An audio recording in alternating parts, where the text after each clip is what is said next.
que iriam ser professores, que o centro deveria ser o professor ou o aluno, mas eles davam aula centrada no professor. O que ficava? A aula centrada no professor. Penso que este longo discurso, para quem gosta de ouvir perguntas, já é exagerado.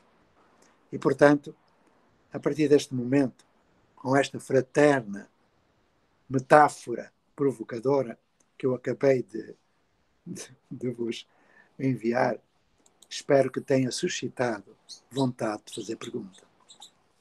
E fico à vossa espera. O que quereis saber? O que quereis saber? Em que é que eu posso ser útil? Se não fizeste perguntas, eu faço. Mas acho que vós já tendes umas perguntinhas para fazer. Então, Maria de Socorro e todos os colegas aí, façam um favor de me fazer perguntas. Porque há 45 anos atrás, eu compreendi que dando aula não ensinava. Compreendi que uma prova não prova nada. E deixei de dar aula, de ter turma, de ter prova, série, ano letivo, tudo isso que é tralha do século XIX. Que já no século XX não servia. Com todo o respeito que eu tenho por quem dá aula, por quem tem turma, porque eu já tive. E sei o quanto é difícil sair dessa situação. Mas é preciso. Não me deixeis aqui a falar sem saber o que vós quereis saber. Perguntai. Professor Pacheco, estão nos perguntando qual é o sucesso da Escola da Ponte. Muito bem. A Escola da Ponte é uma escola de rede pública estadual. E em 1976, ou melhor, 75 e depois 76, 3 professores dessa escola compreenderam que, dando aula, condenavam à ignorância, ao insucesso, a maior parte dos alunos. Mesmo aqueles que tinham boas provas, não aprendiam. Porque se nós aplicássemos essa prova passado um mês, eles já não sabiam responder. Porque eles tinham acumulado no curto prazo, da memória de curto prazo, puseram numa prova e esqueceram. Não aprendem. Eu pergunto sempre às pessoas que acham que se aprende numa aula: sabe fazer raiz quadrada? Não sabe, ninguém sabe. Então porquê é que teve aula sobre raiz quadrada? Aprendeu? Não, não aprendeu. Quantas vezes precisou da raiz quadrada durante a vida? Nunca. Ok, então para que é que está lá na base nacional? É uma aprendizagem essencial? Não é. Lavar as mãos é uma aprendizagem essencial. Porque se a escola te ensinasse a lavar as mãos, muito menos vítimas da Covid-19 teria acontecido. Mas nem isso. A escola dá aula ensina. Então, há 44 anos atrás, 3 professores que tinham dado aula há muito tempo, eu, por exemplo, dei aula durante um tempo, alguns anos, compreendi que dando aula não ensinava todos. E que a Constituição dizia que o direito à educação era de todos. Olhai para o IDEB brasileiro, a miséria do IDEB, que numa escala de 10, nem ao 5 chega. E mesmo esse 5 é questionável. Olhai o índice de proficiência, miserável. Tem um índice médio de 16%, ou seja, só 16 alunos do final do ensino médio, que já é metade dos alunos de fundamental, conseguem ter índice de proficiência satisfatório. E vamos continuar com a escola da aula da turma, quando ela provoca o insucesso, quando ela recusa o direito à educação. Bom, em 76 a Escola da Ponte percebeu, ou melhor, não foi a escola, foi um grupo de 3 professores, num contexto de 49 professores. Os outros 46 continuaram dando aula e que Deus lhes perdoe. Enfim, nós decidimos mudar, sem fazer das crianças cobaias de laboratório. A criança merece respeito. Mas dando aula.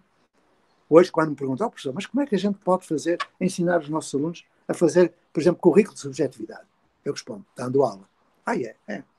Como é que nós vamos ensinar os alunos a fazer portfólios digitais? Eu respondo, dando aula. É. Como é que nós vamos ensinar os alunos? Dando aula. Que é o que as pessoas sabem é dar aula.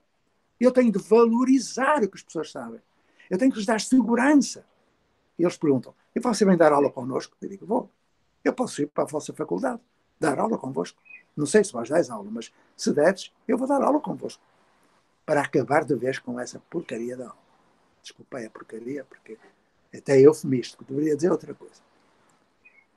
O professor não tem culpa. Não. Ninguém é culpado. O problema é outro, poderemos vir a falar. Agora, voltando à pergunta. Em 1976, a cidade onde eu estava era conhecida por muita imigração. Os pais foram para o estrangeiro porque as fábricas fecharam.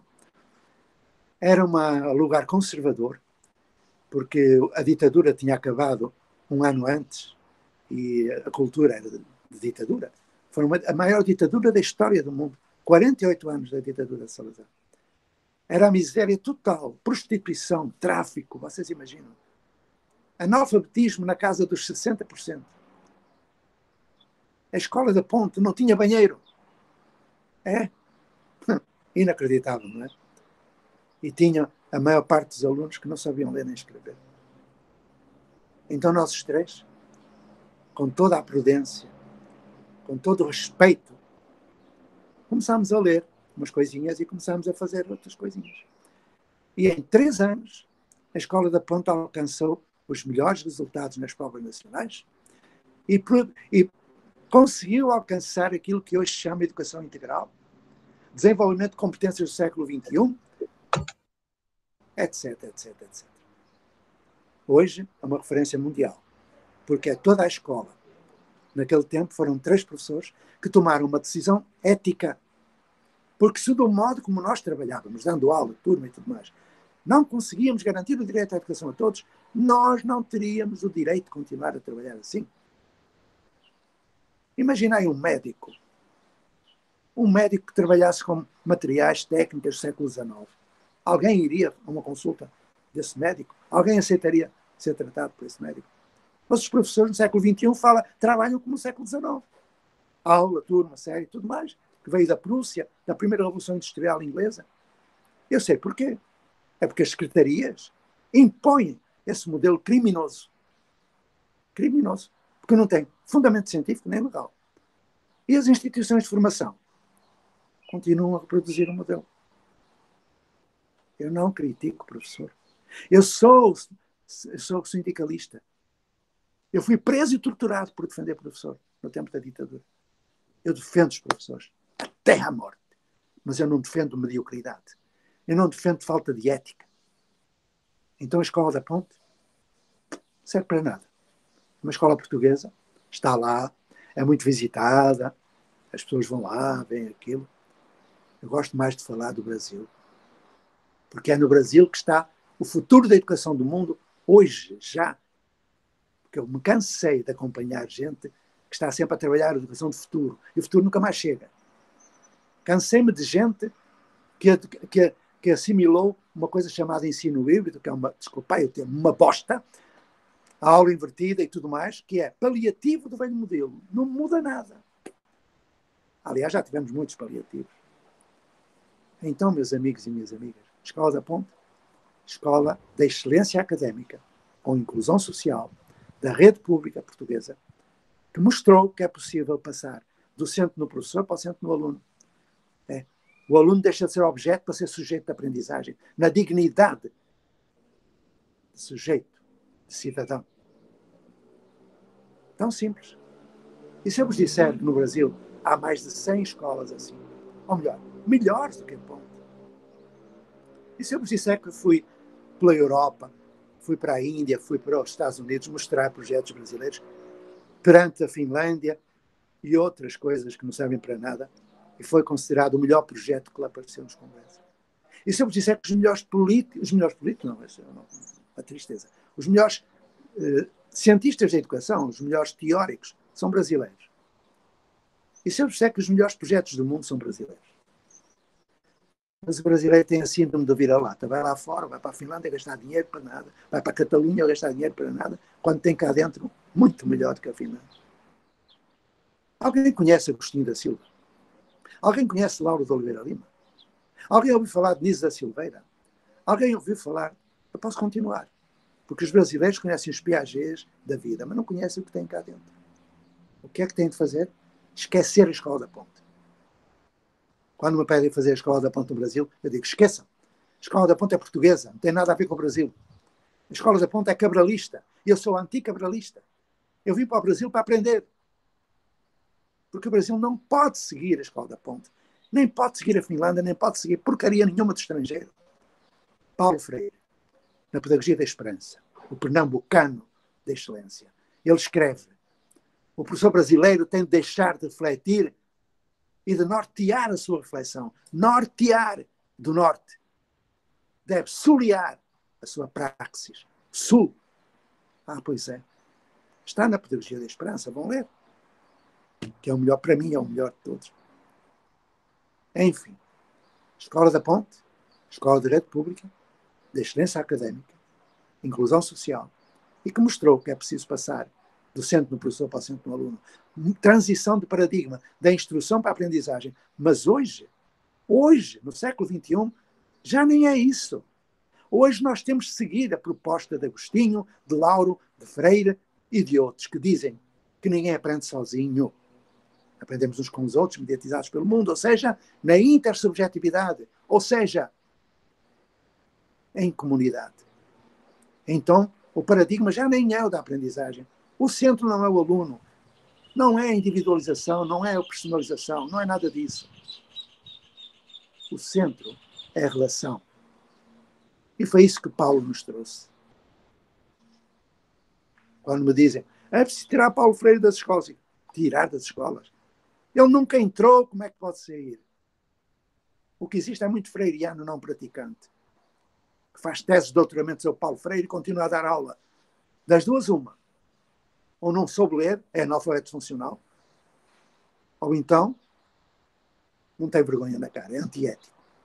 Eu sou assim, curto e grosso, e fraterno, provocador, porque eu estou farto do faz de conta da mudança, estou farto do faz de conta da inovação, e tive a infelicidade de passar pela Escola da Ponte, 30 anos. Fica cá dentro. Escola da Ponte. Mas não no Brasil. No Brasil, Projeto Âncora, Projeto Maria Peregrina, Projeto Amorim Lima, Projeto Campos Salles de Heliópolis, Projeto Jéssica Porreiro de Natal, Projeto da Escola da Serra, Projeto da Escola Aberta, Projeto Âncora, Projeto Guido Lema, são mais de 100. Onde não há aula, não há turma, não há série, não há prova, porcaria nenhuma do século XIX. São escolas de IDEB 10, com educação integral, porque lá existe um vínculo afetivo entre quem ajuda a aprender e quem aprende. Um vínculo afetivo, emocional, ético, estético, espiritual até. Onde não há vínculo, não acontece aprendizagem. Onde a aprendizagem não é significativa, não acontece aprendizagem. Numa aula, a aprendizagem não é significativa e não há vínculo entre professor e aluno. E um professor não ensina o que diz. Transmite aquilo que é. Transmite valores. Quando um professor fica numa sala de aula no dia da prova, está a deseducar. Ele fica ali porque ele presume que aqueles jovens são potencialmente desonestos. Ou não é? Ficam lá para não deixar colar. Então, o não verbal fala mais alto que o verbal. E esses professores vigias estão a transmitir valores, o valor da falsidade, da mentira, da deslealdade, da corrupção. É. Porque a aprendizagem é antropofágica. Eu não aprendo o que o outro diz, eu aprendo o outro. E quando estou perante um indivíduo que me está a vigiar, me priva da autonomia, me priva da dignidade, me priva da cidadania. Mas os professores não têm culpa. Nenhuma. Agora, quando os professores percebem que têm de mudar e não mudam, quando não tomam essa decisão ética, aí não têm o direito de usar o nome, sagrado nome do professor. São auledos, são outra coisa. Eu sou fraterno, mas sou curto e grosso. Não sei se já estão arrependidos de me ter convidado, mas eu me disponibilizo para ir até ao sertão de Pajeú. E convosco, na sala de aula, se vós tiverdes aula, não sei se tem, trabalhar para criar uma educação do século XXI. Eu adoro trabalhar em sala de aula. Adoro. porque em menos de meio ano acabo com as aulas, acabo com as turmas, acabo com a porcaria toda do século XIX. Eu não. Vós. Então dai-me essa oportunidade. Eu vos digo o que é a escola da boa. Dá-me esse tempo. Professor, estão nos perguntando aqui, já que na sua fala você coloca que os melhores teóricos, os melhores projetos do Brasil, são os brasileiros, os pensadores brasileiros, como Paulo Freire. Por que a educação do Brasil vai tão mal nas avaliações internacionais?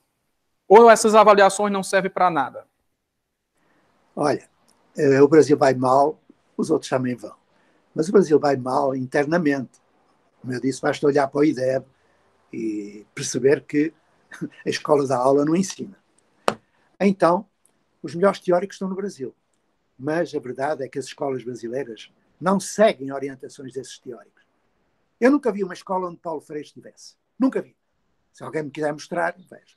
Nunca vi uma escola onde estivesse Lauro de Oliveira Lima, Mesquita Filho, Anísio Teixeira, Dácia Ribeiro, Florestan Fernandes, Milton Santos, Agostinho. Nunca vi. Por isso é que o Brasil está mal.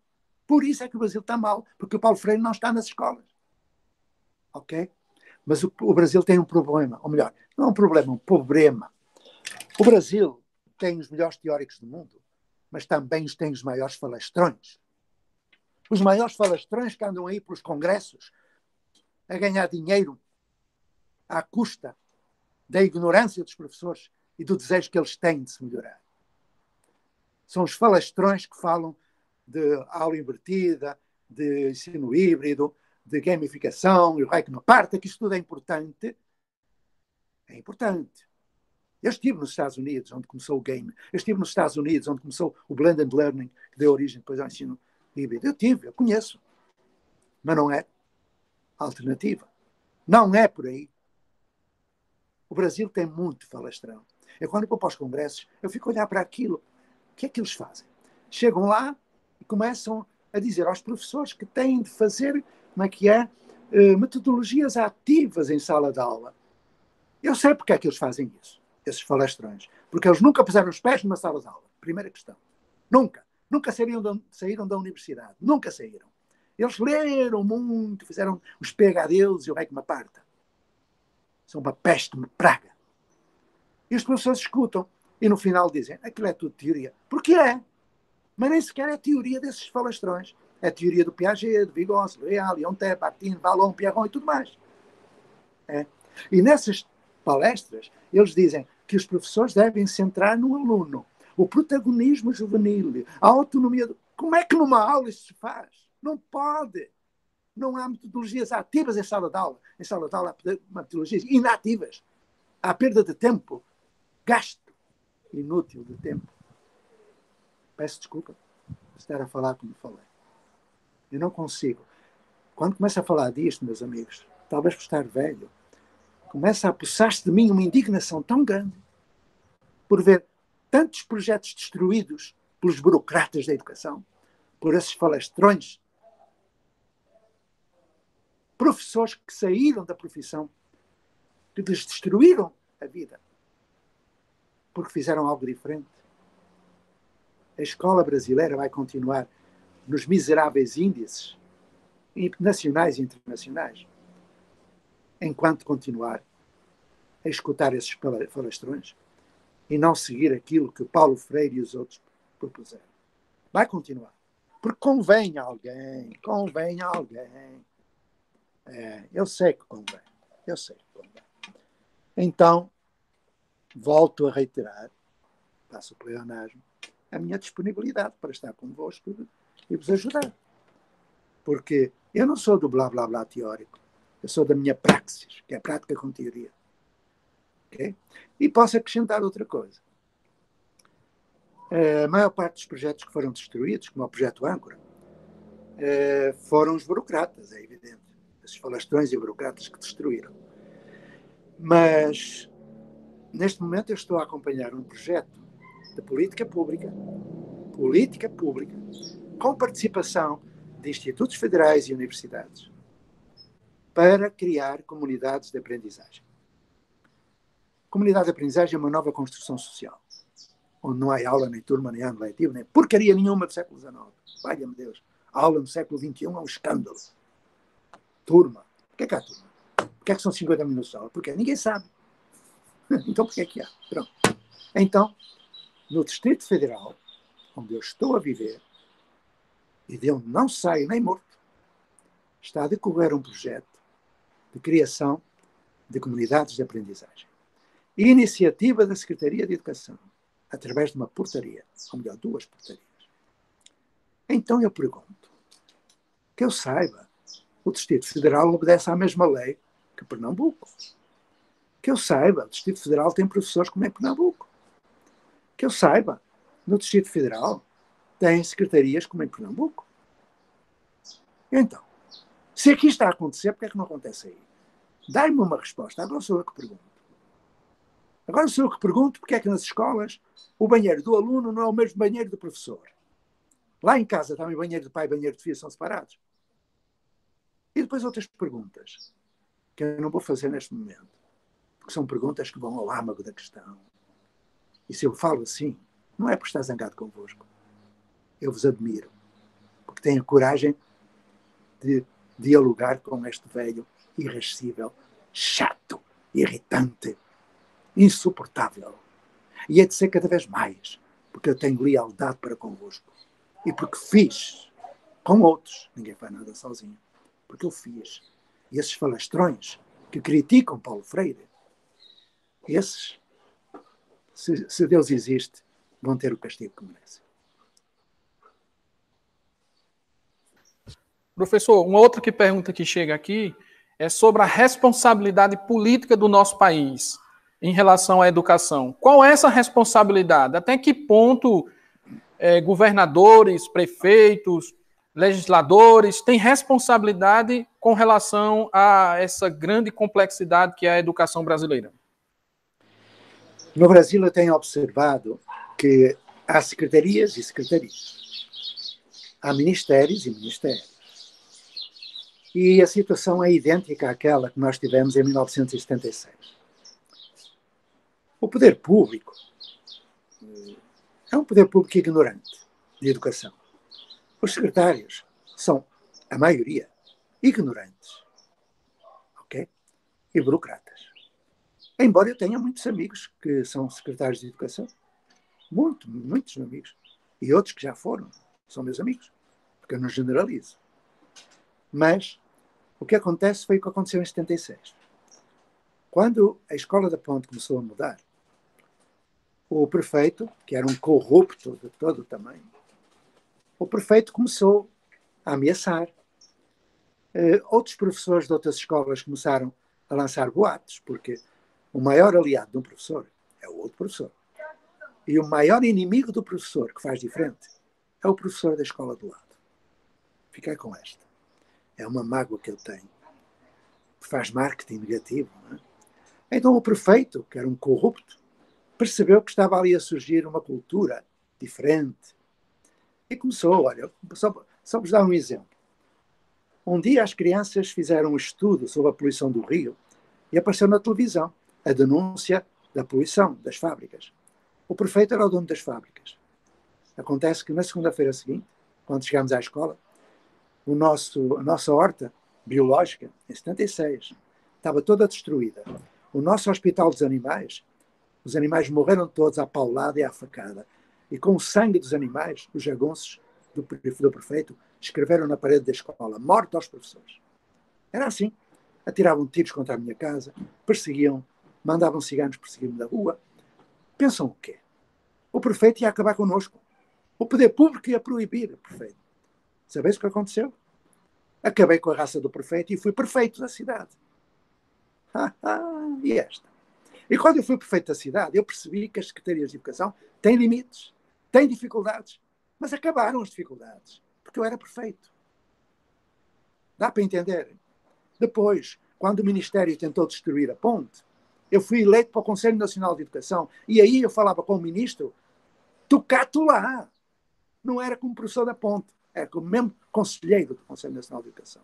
E mandava ao ministro para um lugar que eu não digo. Ok? Porque os ministros brasileiros, os políticos brasileiros, são ignorantes. Alguns são idiotas. e outros são os canalhas. É assim que disse. Eu não tenho medo de ninguém. Então, meu amigo, o que está em causa é isto. Que quando alguém, algum professor, com outros professores, ninguém muda sozinho. Ninguém. Um projeto é um projeto coletivo. Quando começam a mudar, há reações. E a primeira reação normalmente vem da secretaria, ou da coordenação e tal. Não pode. A pergunta é, por que é que não pode? Porque a regulamentação não é a lei. A lei de diretrizes e bases do Darcy, ela é ótima. Não é ideal, mas é boa. Mas a regulamentação que está nas secretarias é uma regulamentação para antes da lei de base. É uma regulamentação que diz que tem de haver aula, que tem de haver ano letivo, que tem de haver a porcaria toda do século XIX.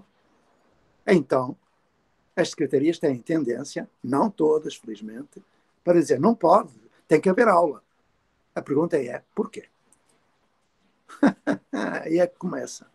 Então, o que as secretarias têm de fazer, quem diz as secretarias, o Ministério, é adequar a regulamentação da lei ao século XXI. Porque neste século, aula, o que é isso? Turma, o que é isso? Não faz sentido nenhum. Não há um autor, não há um teórico que defenda a existência da aula. Não há. Porque não tem fundamento científico. Por outro lado, o sistema de ensino, que deveria ser substituído por um sistema de aprendizagem, esse sistema de ensino não garante o direito à educação à maioria das pessoas. Ou seja, a escola da aula está fora da lei. Porque a Constituição da República, no artigo 205, 206, diz que a educação, direito subjetivo, é de todos. E a escola da aula e da turma retira esse direito à maioria. Então, as secretarias que impõem o modelo instrucionista estão fora da lei. E se nós mostrarmos com jeitinho, no diálogo, há secretários que entendem e há outros que são basantas, que não entendem nem querem entender. E fazem um muro de silêncio. Eu sei como se resolve nesse aspecto. Claro que não vou ser perfeito, nem nada disso. Mas o que tem de ser tem muita força. E tem um Ministério Público. Mas eu não quero falar disso. O que eu quero dizer é que o Brasil tem tudo o que precisa. Só precisa que os professores tomem uma decisão ética. E precisam de fazer algumas perguntas ao poder público. Porque as escolas de hoje, a maioria, não são geridas pela pedagogia. São geridas pela burocracia. Esse é o problema. E são manipuladas por políticos sem escrúpulos. Ok? É isso. É essa a realidade. Um dia, em Portugal, convidaram para... Quando estou lá, pedem para ir à televisão, aos jornais e tal. Sou uma figura pública. Eu sou comendador da Ordem da Instrução Pública. Eu quero lá saber da comenda. Eu entreguei a comenda lá na ponte. Quando o Presidente da República, numa cerimónia solene, oferecendo. Eu quero que se lixe o Presidente e tudo mais. Porque não dou importância nenhuma às homenagens. Mas eu estava lá e convidaram para ir a um programa de televisão de grande audiência. E era o momento da entrevista. E o entrevistador perguntou-me, professor, e se você fosse Ministro da Educação? Eu dei uma risada e disse, só se fosse louco. E ele, não, mas para si o que é um bom Ministro da Educação? Olha, Ministros da Educação que eu conheça, nenhum sabe de educação. São engenheiros, são médicos, são advogados, nenhum vem da educação, nenhum, praticamente. Isso vem da universidade, e da universidade também a educação que fazem é o sistema que temos. Portanto, mas qual é o melhor ministro? Eu respondi, olha, o melhor ministro é aquele que não faz nada. Pelo menos não faz besteira, porque a ignorância é arrogante. E ele disse, mas se você fosse ministro? Pronto. Eu disse, se eu fosse ministro, eu seria ministro, tomava posse e seria ministro por 1 minuto. 1 minuto, sim. Mandaria publicar um decreto. E o que é que diria o decreto? Parágrafo único, artigo único, parágrafo único.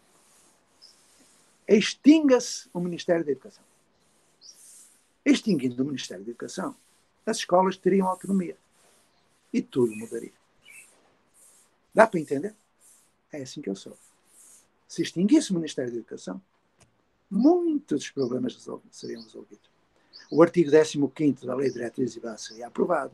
O artigo 23º também. O artigo 12º, 13º também. Tudo isso seria feito na prática.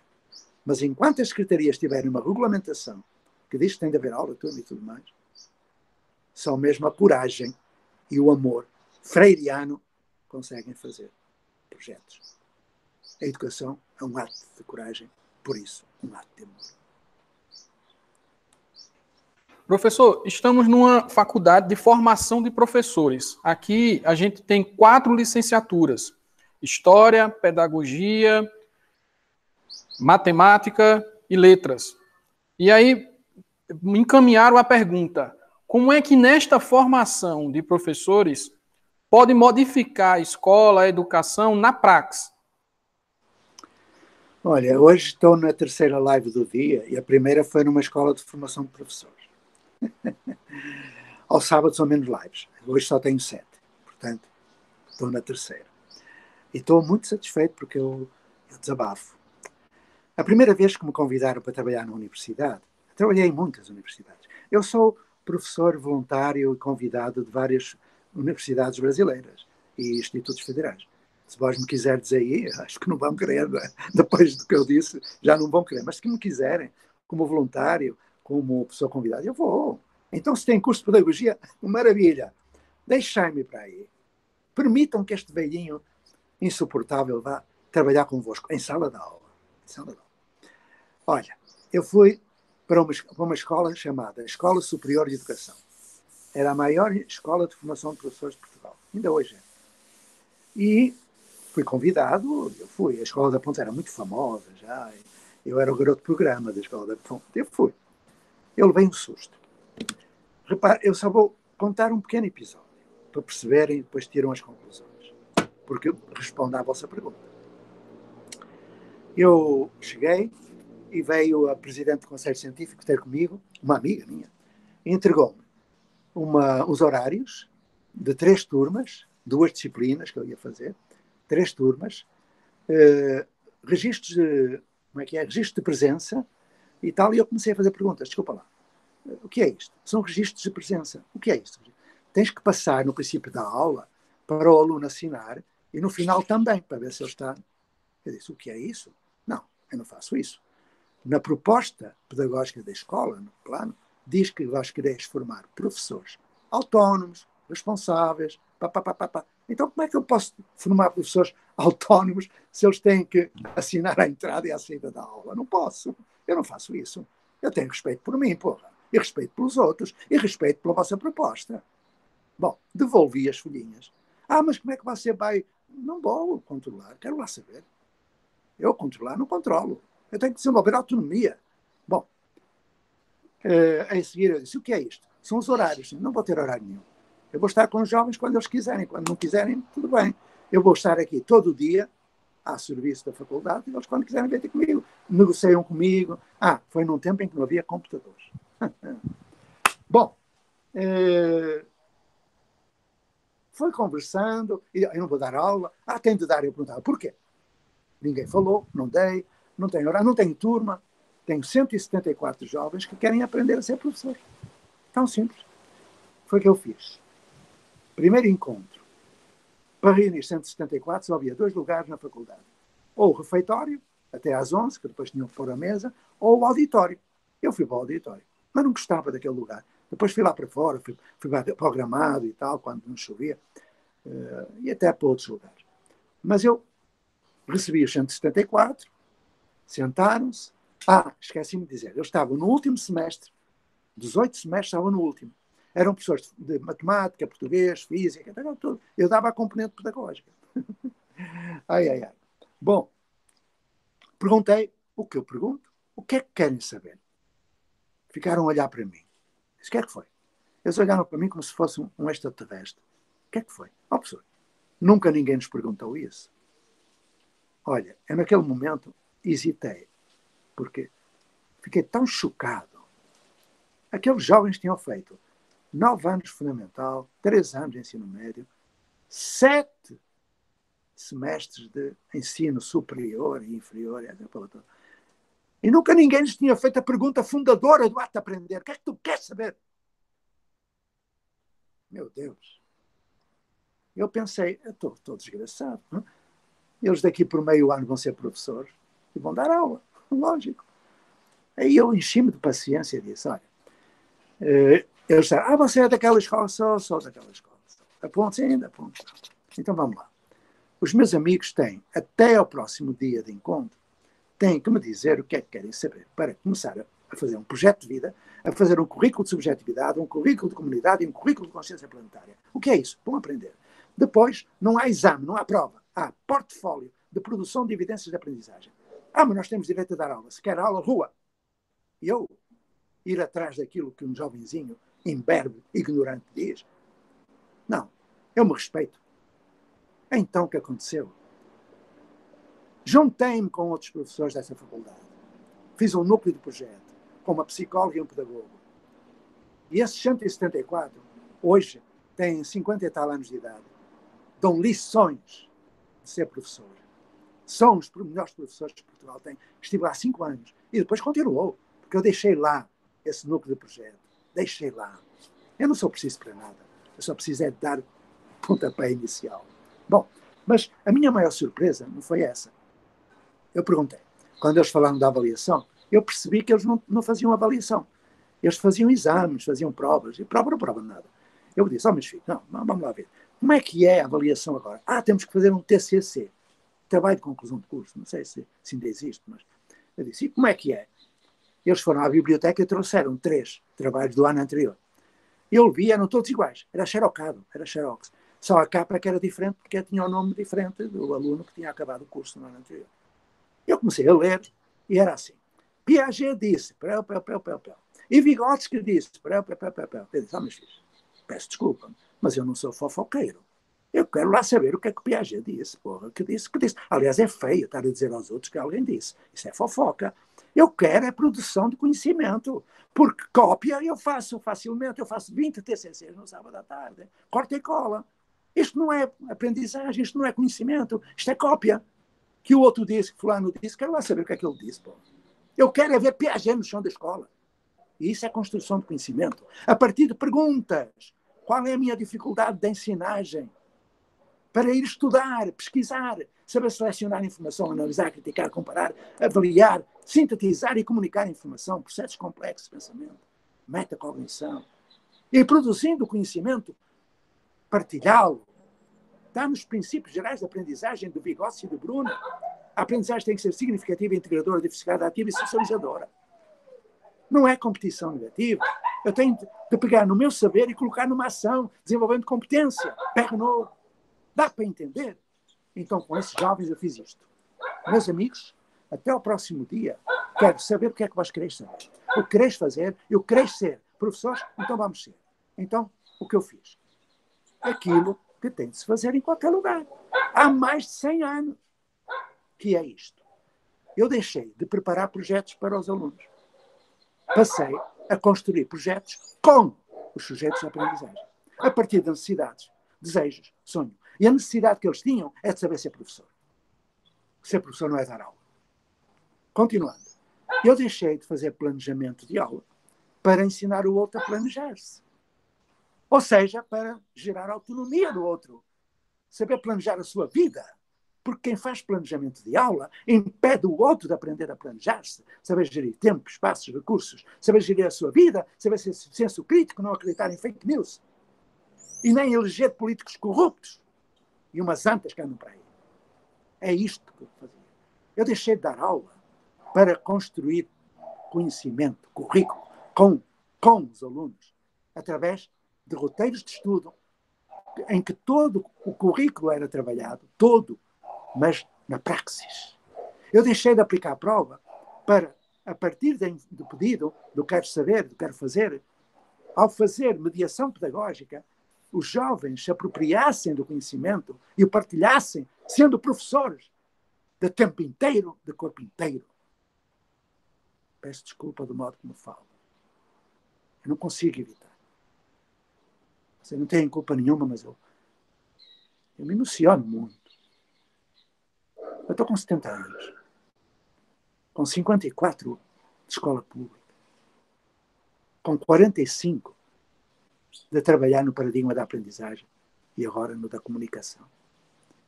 E quando eu começo a dar estas respostas, eu sinto uma indignação tão grande dentro de mim. E vou dizer-vos porquê. É que eu imagino que está a ser chocante para muita gente. Perturba. O meu discurso perturba. Porque eu não trato os professores como idiotas.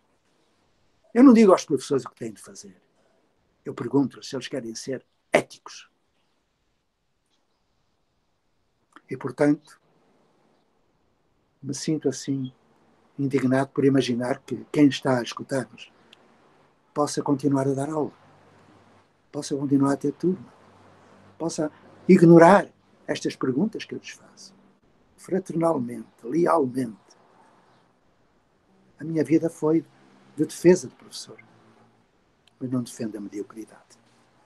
Nem defendo a falta de ética. Isso não defendo.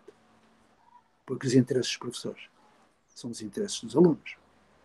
E o direito à educação é um direito fundamental. Professor, mais uma pergunta. Perguntam como resolver o dilema da formação entre o mercado financeiro e a formação humana, a formação para a vida. Olha, eu pensei, quando começou o confinamento da Covid-19, eu pensei que, no final, que eu estava a pensar que fosse por agora, mas não é, vêm outras vagas e tudo mais. Porque as pessoas não aprenderam nada, não aprenderam como lidar com situações como esta, porque a escola não se aprende nada. Não é? Bom, eu pensei que no final da pandemia, 3 subsistemas sociais se modificassem. O subsistema político, porque com os políticos que temos, melhor fora terceirizar a política. Terceirizar, porque certamente que seria melhor político profissional do que aqueles que nós temos aí. E eu defendo a democracia. Eu fui operacional da Revolução dos Cravos. Acabei com a ditadura. E, portanto, que ninguém pense que eu estou a apelar a outras coisas. Mas políticos como o que nós temos, poucos se aproveitam. Portanto, o sistema político teria de mudar. Não mudou. Pelos vistos, não vai mudar. Outro sistema, o económico. Temos que acabar com essa economia predatória que destrói a Amazónia, que destrói o buraco de ozono, que cria o buraco de ozono, que acaba com tudo o que é, que cria desigualdade, que cria miséria, violências. Tem que mudar o sistema económico. E o terceiro, o sistema educacional. Mas o que eu vejo? Regresso às aulas. Para quê? Por que as pessoas vão para dentro de escola? Para levar a Covid-19, é? Eu tenho um filho que é professor. É? E o Ministério mandou que as crianças para a escola. Ok? Agora foram todas para casa. E o meu filho está com Covid-19. Pois é. E a família toda.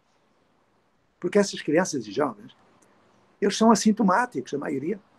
Podem medir a temperatura e tudo mais que eles levam para dentro. E depois levam para casa, para os avós. Olha aí o que está a acontecer na Europa. Mais uns milhares de mortes. Porquê? Mandaram para dentro da sala de aula. O que é que eles aprendem numa sala de aula que não possam aprender cá fora? Nada. E dentro de uma sala de aula não se aprende nada. Então o sistema continua igual. Mas, pior ainda, é que algumas seitas e algumas empresas do mercado da competitividade, eles descobriram uma coisa extraordinária, que é uma coisa chamada ensino híbrido, e que é uma coisa chamada habilidades socioemocionais, e uma coisa chamada metodologias ativas, e uma coisa chamada aula invertida, e uma coisa chamada personalização. Apanharam o discurso, pagam a alguns farsantes dessa cambada de falastrões que há para aí, a maioria universitária, que não sabe fazer, mas lê umas coisinhas, tirou uns doutoramentos e dá apoio, e então aparece na internet todos os dias. Todos os dias. Inovação. Inovação. Nem mudança, quanto mais inovação. Mas as pessoas vão atrás do discurso. Então, como diria o meu amigo António Nova, a sofisticação entra em contraste com a miséria das práticas, porque tudo aquilo é o faz de conta. mas estão a ganhar muito dinheiro. Então, a aula invertida agora é o que está a dar. O híbrido, o que uma parte está a dar, é a gamificação e tal. Agora já é tudo game. A escola deixou de ser escola para ser um cassino. É tudo jogo. Tudo, tudo. Olha-me Deus. O game é importante.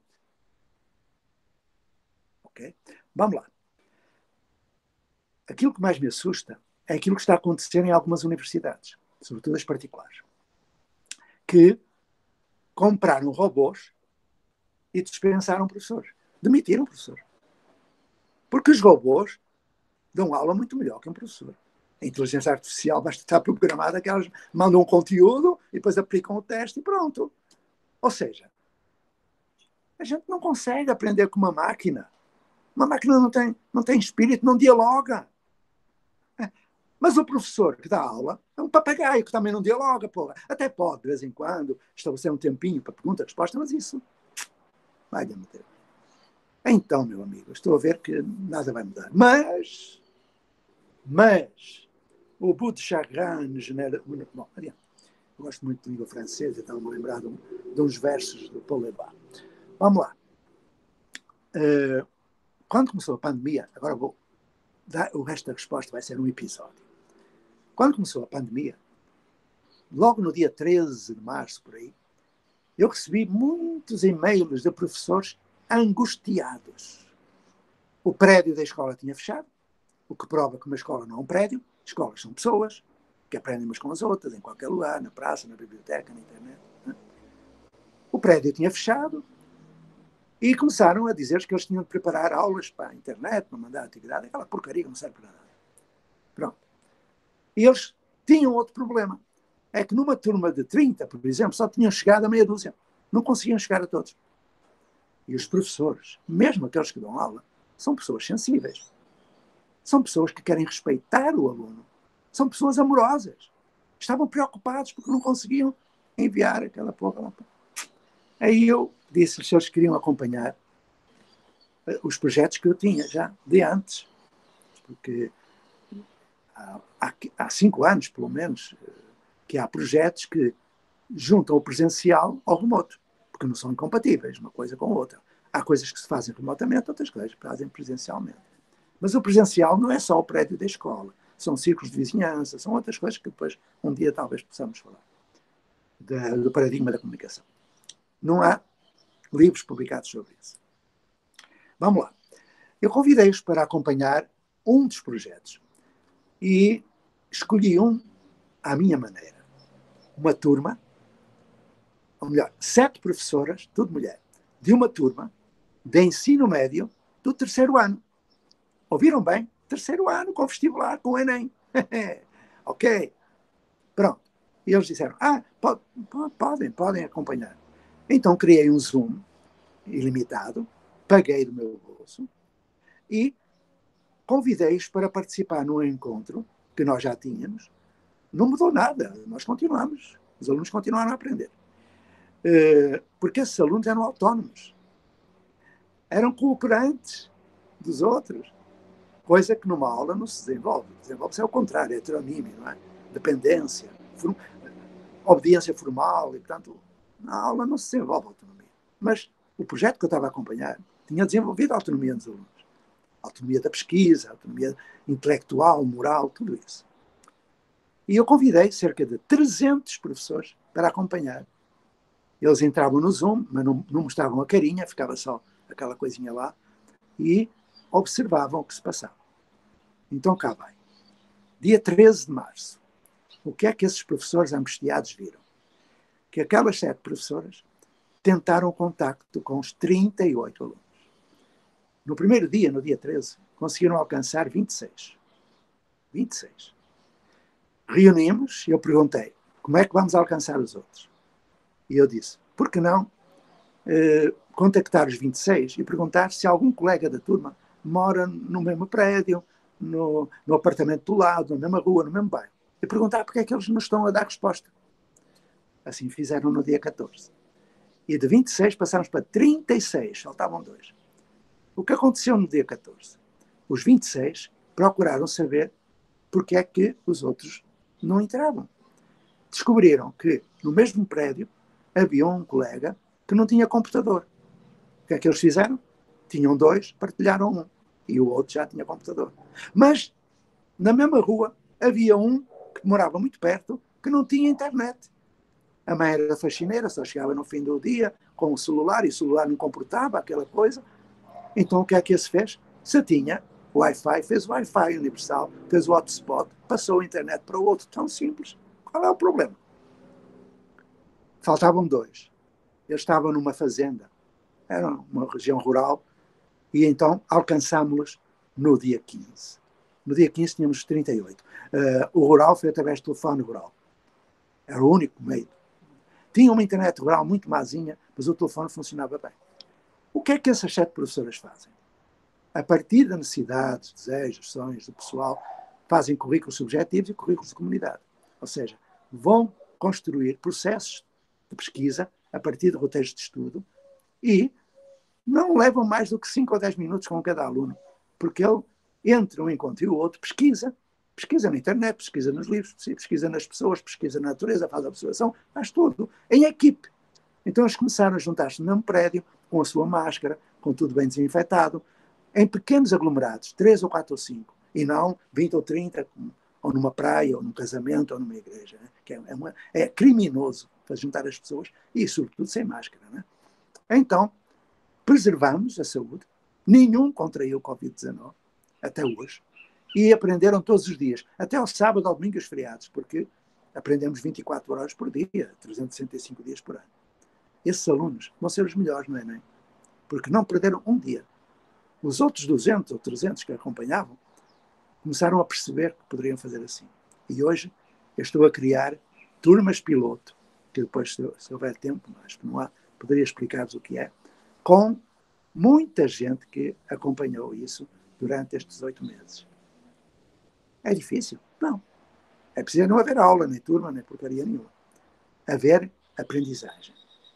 Haver um professor que faça mediação pedagógica, que construa projetos, que construa com os outros roteiros de estudo, que acompanhe a pesquisa, que produza conhecimento e que ponha em ação. É só isso. É tão simples. Porquê é que não fazem? Dizem porquê é que não fazem. Por favor. Porque se me conseguirem explicar, nunca mais falarei disto. Professor, tem aqui uma provocação.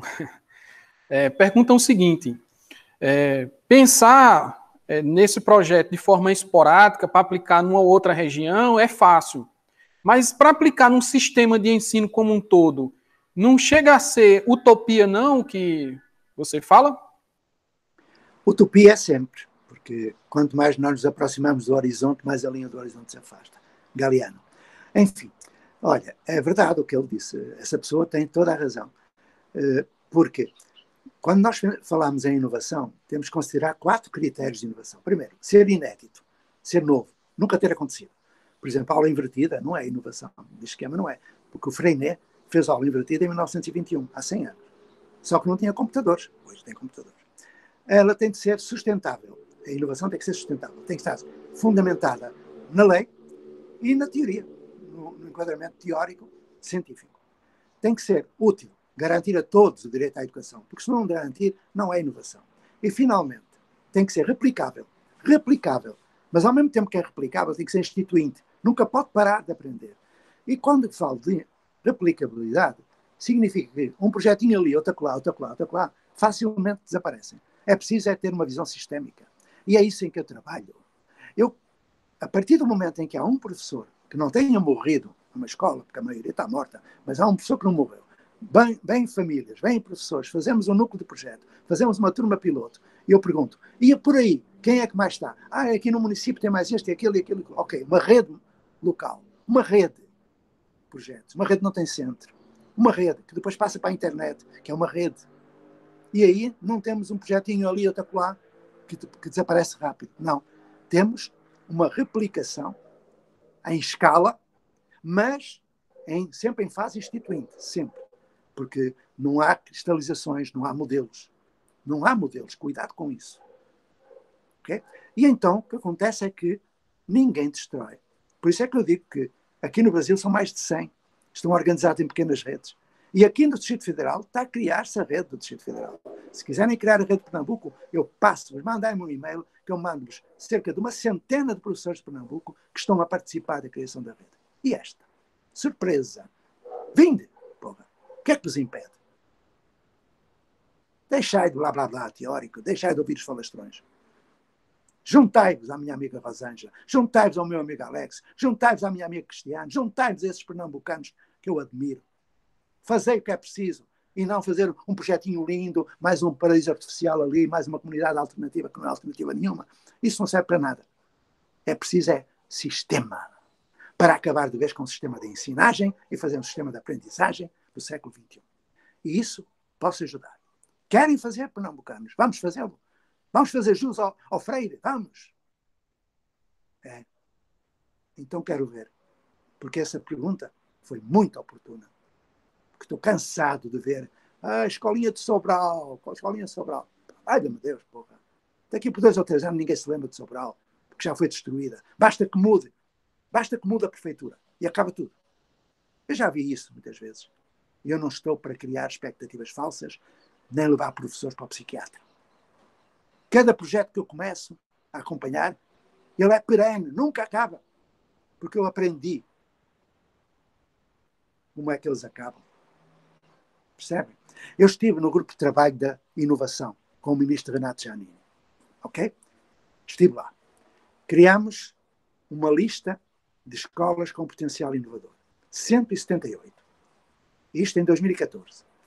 Sabeis quantas escolas destas 178 ainda existem? Esses projetos? Meia dúzia. Quando mudou a primeira prefeitura, mais de metade acabou.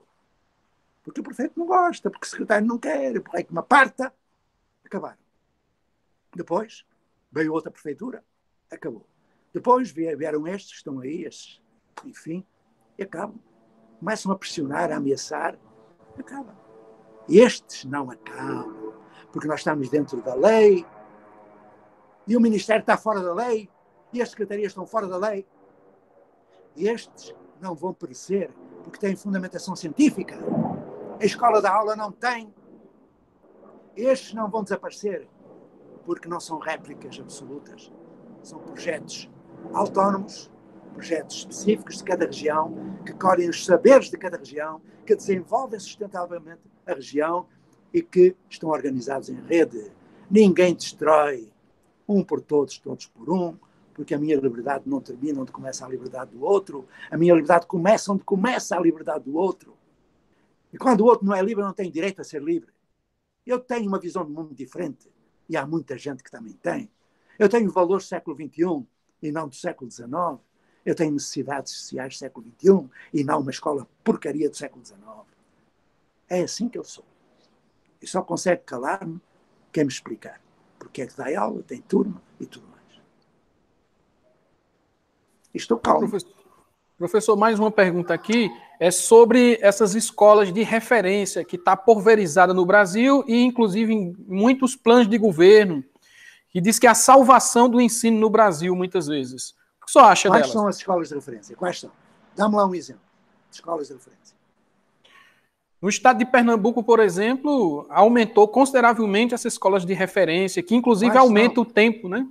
Dá-me uma escola de referência. Estou a perguntar uma. Tem muitas, dá-me uma só.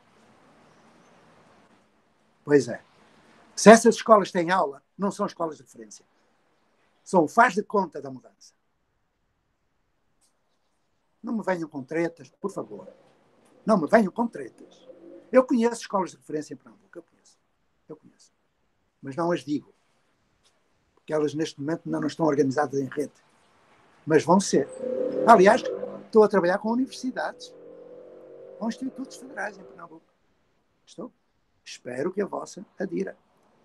E olhai, quando eu tiver uma rede, pelo menos de umas 50 escolas, universidades e tudo mais, essa treta das escolas de referência, que estou a imaginar o que seja, desaparece. Pura e simplesmente. Porque não há inovação em sala de aula. Há a manipulação de dados. Há uns projetinhos que se põem como paliativos do velho modelo. Há muito financiamento. Mas não há inovação. A não ser que seja algo que eu desconheça. Posso estar a ser injusto. Por isso é que eu pergunto, dá-me lá um exemplo. Dá-me um exemplo de uma escola de referência. E eu te direi sim ou não. E como não dás? Isso não é verdade. Aliás, quando agora vem com as cívico-militares, essa porcaria das cívico-militares, também não são. E quando vem com escolas montessorianas, também não são. Quando vem escolas Waldorf, também não são. Escolas Waldorf têm aula, têm turma, têm série. Não tem nada a ver com a antroposofia, nem com aquilo que Steiner propôs. Porque aula, turma e tudo mais, era aquilo que Steiner não queria. Por isso é que o mataram. Foi envenenado. E as pessoas não sabem isso. Dá para entender? Escolas montessorianas têm aula, têm turma, têm série, têm a porcaria do século XIX. E são particulares. Quase todas. E atenção, eu aproveito tudo o que a Montessori quer. Eu sou um indefetível de Steiner. Eu sou um piagetiano total. Sou tudo. O que eu não sou é fundamentalista pedagógico. Eu sou montessoriano. Eu sou waldorfiano. Eu sou corintiano. Enfim. Já viram que eu sou de má categoria. Sou um velho irascível. E já estão arrependidos de me terem convidado. Fica o convite. Querem que eu vá aí? Eu vou. Não será já. Vou vacinado. Vou, se for preciso, com máscara. Mas só irei a Pernambuco. Eu era para ir a Pernambuco agora em março ou abril, mas não vou. Tenho que falar com os meus amigos de Pernambuco. Vou só em julho ou agosto. Mas se quiserem, eu vou. E vou para o chão das escolas, e vou para o chão da universidade. Mas antes preparamos tudo. Planejamento. Não é ova, vamos lá e tal. Comigo não. Não funciona. Até porque eu nunca fiz pedagogia. Eu estive em engenharia. E isso me ajudou. Porque quem faz pedagogia tem mais dificuldades em mudar. Então, graças a Deus eu não fiz. Portanto, vejo as coisas de outra maneira. Mas já agora que vou contar uma história. Por ver as coisas de outra maneira. Aos 17 anos eu resolvi ser professor. Eu iria ser engenheiro. E eu estava na luta contra a ditadura. E tive que me exilar. Fui para a África, andei por lá e tal. Porque já tinha a cabeça a prémio, não é? Eu não gosto de ouvir falar de ditaduras. Então, quando voltei, eu fiz concurso para ir para uma escola. Pensava eu que já se tinham esquecido de mim. Acontece que, quando começaram as atividades escolares, eu fui para um conselho de turma, um conselho de escola, para fazer as turmas. Eu dei aula durante muito tempo. E a professora mais velha, a mais antiga, estava a fazer as turmas. Ficava com os alunos e mandava outros para mim. Eu era o mais novo da escola. Aí eu pedi à senhora para me explicar porque é que ficava com uns e mandava outros. E ela, eu mando para si, porque você é o mais novo na escola, eu sou a mais velha, sou eu que escolho em primeiro lugar, eu mando para si aqueles que vêm lá da favela, são os bandidos, são como os pais, eles são os ignorantes, eles vêm cheios de piolhos, eu não sei trabalhar com eles. Eu olhei para ela e disse, a senhora não sabe trabalhar com eles? Não sei. Então vá aprender, porra. Olha que caramba, eu não sei trabalhar com ele. Vai aprender. Bom, azar duplo. Ela era a mulher do diretor. O diretor era informador da polícia política. 10 dias depois. Pau! Eu nem vos conto o que aconteceu. Nem vos conto. Ok? Porquê? Então se não sabe, vai aprender, porra. Olha que esta. Que mentalidade tão tacanha. Então é isso que acontece. Eles não aprendem porque não têm livros em casa. Eles não aprendem porque o pai é analfabeto. Eles não aprendem porque a mãe é alcoólatra. Eles não aprendem porque a escola nos ensina. Porque numa aula não se aprende nada. Eles não aprendem porque têm dificuldades de aprendizagem. Não existe isso. Dificuldade de aprendizagem é um conceito inventado perfidamente por isto. O que existe é dificuldades de ensinagem dos professores. Eu posso contar outra história para acabar? Posso? Então cá vai. Aliás, 3 histórias de uma vez. À vontade, professor. Eu resolvo o assunto e também já estamos no final. Primeira história. Vou começar por Portugal e acabo no Brasil. Porque eu quero que as pessoas saibam que eu não estou a falar de blá blá blá teórico. Eu estou a falar de escolas onde eu participo e que são de excelência académica, de inclusão social. Efetivas referências de mudança. Recebemos um jovem de 9 anos. Trisomia 21. Porque todas as escolas mandavam aquilo que não queriam para a escola da ponte. Aluno que estava no fundo da sala de aula sem aprender ia para a ponte. Aluno, não tinham inventado os THDs ainda, isto foi em 1977. Não tinham inventado os THDs, não havia Ritalina, então ia tudo para a ponte. Aluno que matava a professor noutra escola, ia para a ponte. Aluno com síndrome de Down, paralisia cerebral, espina, biftalquismo, ia tudo para a ponte. E a ponte ensinava, ou melhor, eles aprendiam. Então chegou um aluno com 9 anos, síndrome de Down, 2021. Não sabia ler nem o nome dele, nem o nome do ficava. Ao fim de 3 anos, ele tinha 9 anos, tinha entrado aos 6, não sabia contar nem até 5, nem os dígitos. O relatório de psicologia que acompanhava o aluno dizia que ele nunca iria aprender a ler. Que lhe ensinássemos a apertar os cadarços, os botões da camiseta. Bom, eu perguntei ao jovem, não o que tu queres fazer, mas o que é que tu queres ser? Não é quando for grande. Perguntar o quanto for grande uma criança é xingar a criança. A criança não vai ser. Eu perguntei-lhe, o que é que tu queres ser? Ele olhou para mim e disse, quero ser goleiro. Goleiro. Naquele dia, fizemos um projeto de vida para aquele jovem, que não sabia ler nem o nome dele, para ele ser goleiro.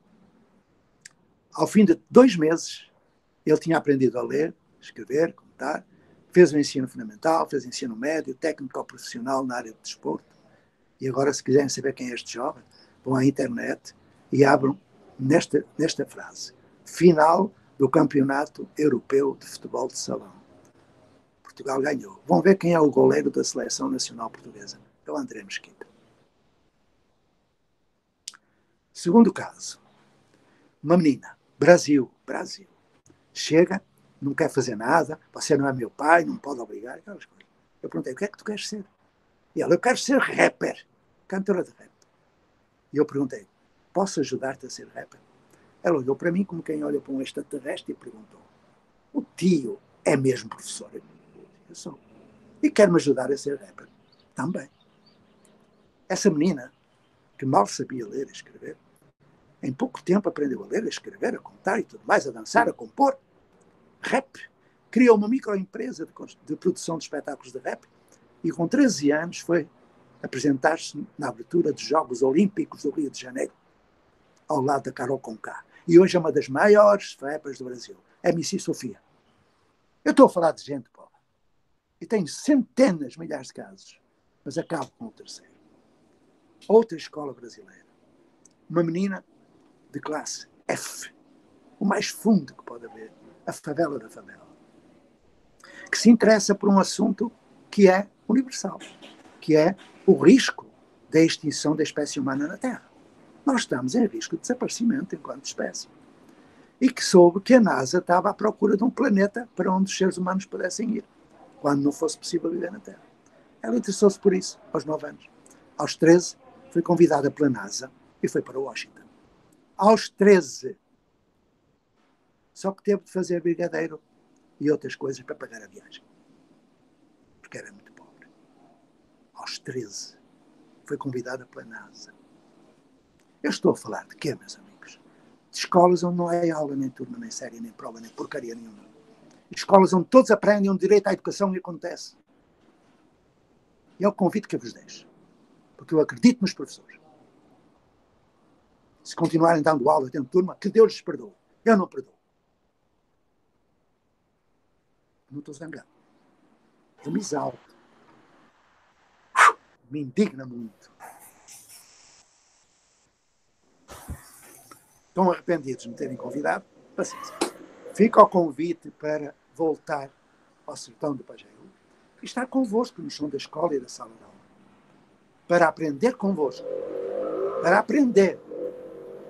E ao aprender convosco, nós vamos aprender como fazer a educação do século XXI. Dando aula. Dando aula. Na sala da aula. E no outro lugar. Fica o convite. E se me permitirem, porque eu tenho de ir a um feijãozinho com arroz, porque depois tenho outra live logo a seguir. Esta foi a terceira, eu tenho várias durante o dia. Imaginam, mesmo eu sendo um velho insuportável como estou a ser, as pessoas convidam. Por que será? Eu sei porquê. Porque eu acredito nos professores. E sou leal para eles. Não sou ninguém. E daqui por pouco tempo vou sair disto tudo. Estou muito cansado. Mas vai ficar tudo num sistema de aprendizagem brasileira, portuguesa e de outros mais 5 países onde eu trabalho. Trabalho de graça. Dá para entender? E o dinheiro que às vezes me pagam, eu não fico com ele. Eu tenho a minha aposentadoria europeia. E perdoai esta minha arrogância. Eu não faço negócio com isto. Por isso é que eu fico à vontade para dizer tudo o que me apetece. Eu não quero seduzir, não quero convencer ninguém. Eu não quero vender produto nenhum. Eu quero dar oportunidade às pessoas de serem pessoas, porque onde não houver uma pessoa não se pode pôr um professor. Eu quero dar oportunidade aos professores de reelaborar a sua cultura profissional, porque o maior obstáculo à mudança sou eu, é a minha cultura. Porque me fizeram a cabeça, me colonizaram, dizendo que era preciso dar aula. E nós acreditamos e fazemos. Porque se deixarmos de fazer, vem logo um diretor, uma coordenação, vem que me aparta. Eu vi uma vez, numa universidade brasileira, não vou dizer onde foi, no final de uma palestra, um professor universitário se levantou e, com as lágrimas nos olhos, a falar, quase a chorar, me disse: professor, eu li os seus livros. Professor, eu fui às suas palestras. Eu sei que dar aula não resolve nada, mas eu não consigo deixar de dar aula. Por quê? Porque no princípio de cada semestre obrigam-me a mostrar as aulas que eu vou dar, a matéria que eu vou dar, o dia que eu vou dar. Eu disse: onde é que obrigam? Aqui. Eu disse: onde é que está a responsável do curso? Está aí na frente. Você nem imagina o que aconteceu. Nem queiram imaginar o que aconteceu. Eu sou uma fera. Quando maltrato um professor e criança, eu viro uma fera. Eu acabei com a raça daquela mulher. Eu obrigava os professores a apresentar a programação das aulas do Reiki Maparta. Olha, que esta. Estão no século XIX, que fiquem lá, professórios. Que fiquem lá no Cenozoque inferior, pô. Mas que deixem que as pessoas façam o que é preciso. Não impeçam, pô. Poder tem aquele que faz aquilo que é preciso, com dignidade profissional. Estou assim, velho, cansado, furibundo, mas vos agradecendo muito por me darem a oportunidade de conversar.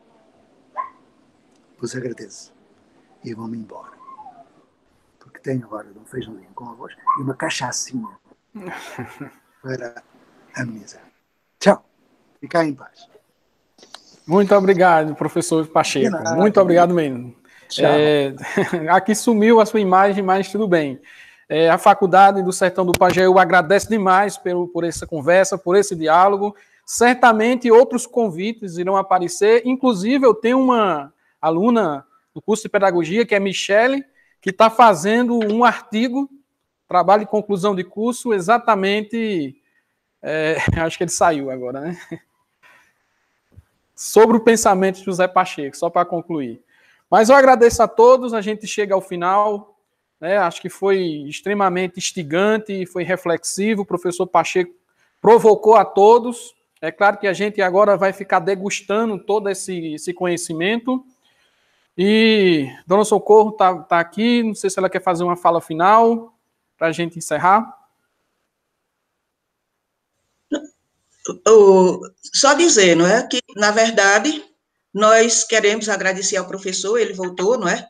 Queremos agradecer a brilhante participação do professor. Naturalmente, não é, a sua fala, como o professor Charto acabou de dizer, foi instigante. É importante que nós nos debrucemos, não é, sobre a sua obra, inclusive depois nós vamos procurar assim, ter acesso.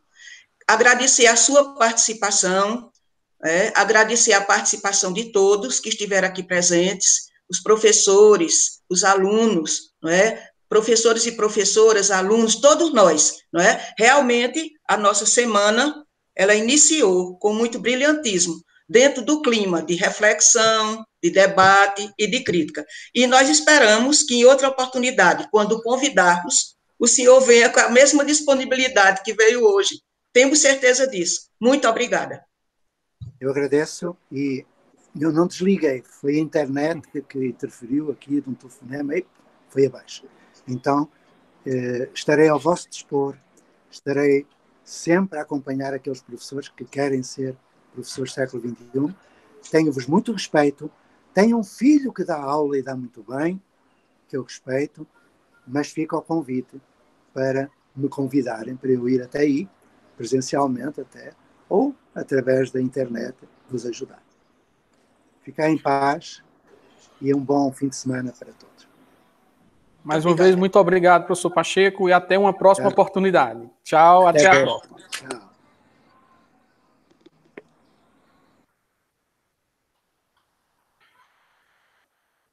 Até mais a todos. A gente encerra, então, nesse momento. Até a próxima oportunidade. E dia 28, a gente tem uma nova programação. Espero que todos acompanhem.